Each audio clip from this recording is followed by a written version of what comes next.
Narratives in crypto change over time. One day it's all about decentralized finance, then it's about privacy coins, but it's all about buying the thing that's currently not very hyped. Now, Pudgy Penguins is one of the leading meme coins on the Solana chain, and it has sold off quite a bit. Maybe when the narrative moves over to meme coin trading again, Pudgy Penguins can outperform. Let's have a look at the on-chain data, the data most people aren't considering. Let's try to figure out whether or not it makes sense to buy the dip in Pengu. Now we're currently at roughly 1.6 cents. We are down 33% in the last month. And with many altcoins, there's the potential risk of early investors and insiders and the team selling.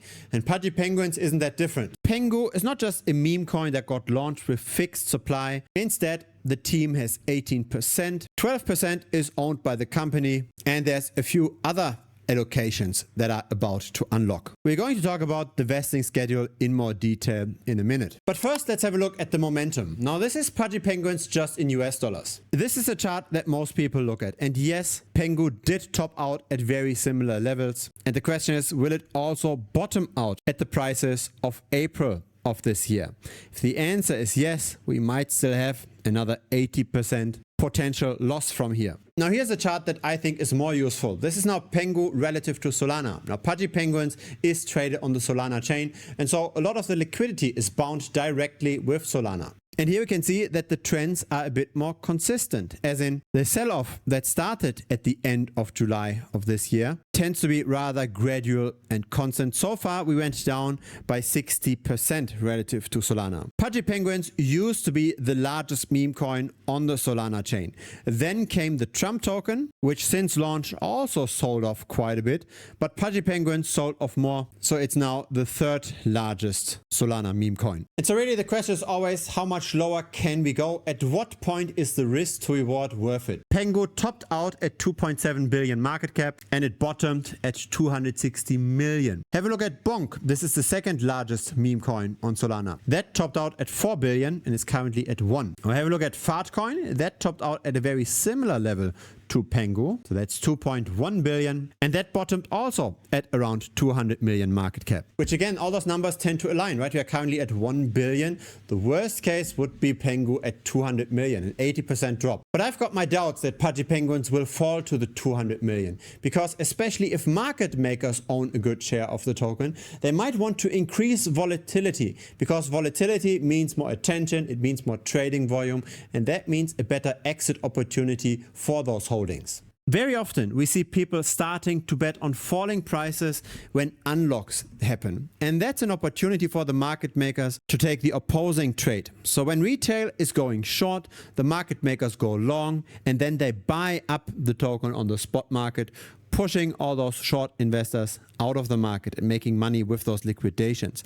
This is potentially what could happen for Pudgy Penguins as well. By the way, if you so far enjoy this content and you don't want to miss future videos, then feel free to subscribe. I publish videos regularly over here. Let's remove all of those fixed supplies. Then we get our first unlock in December, and those unlocks will be linear, but definitely relevant for price discovery. Let's have a look at the on-chain metrics. So on the Solana chain, we've got more than 500,000 holders of Pengu. Now, not all of those holders are created equal. Some wallets might only hold a few cents worth of the token, while others might be whale wallets that hold hundreds of thousands of dollars worth of the token. Let's first have a look at what happened in the last month, where the price declined by 32%. During that time, we saw the number of first-time traders going down as well. The number of recurring traders declined a bit less steeply. The number of token transactions also went down. So in general, it's not just the price that's coming down, it's also the activity on chain that's coming down. Most of the trading volume moved away from the Solana chain. On the left side, we see the trading volume in US dollars. On the right side,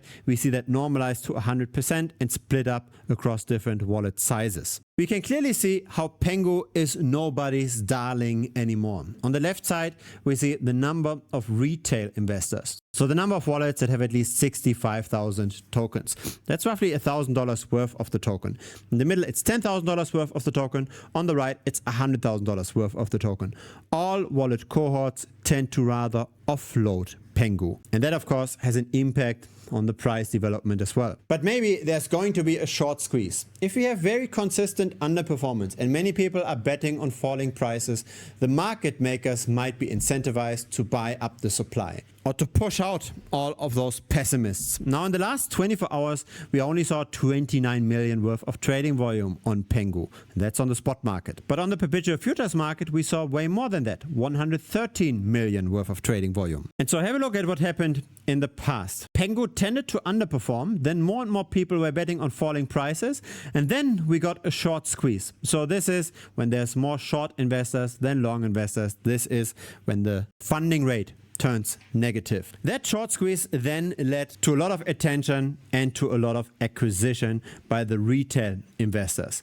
Once the retail investors got the tokens, that's then when the market makers offloaded the token. The spike that we see over here with the negative funding rate, that was the 10th of October.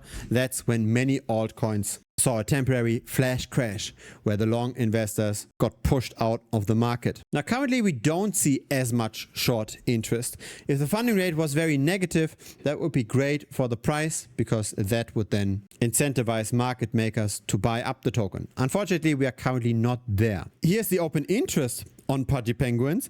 It's very low, so the amount of bets on the price is at only 100 million, and there is positive correlation between the Pengu price and the amounts of bets. Spot continues to go down while open interest is relatively flat. The trading volume on the perpetual futures is very low as well, which is a potential opportunity, right? Whenever this rises, the spot price tends to go up as well. We don't see a lot of liquidations right now. The price development is relatively consistent. We tend to just trade downwards long term. But of course, it is quite problematic to buy Pengu when there's still so much more potential downside, when the momentum is still so negative, and when that short trade isn't even yet that popular because the funding rate is still positive. But let's see what happens in a month or two. Let's see what happens once those unlocks start. I expect quite a bit of volatility once those unlocks happen. And maybe that volatility will go in line with a narrative shift.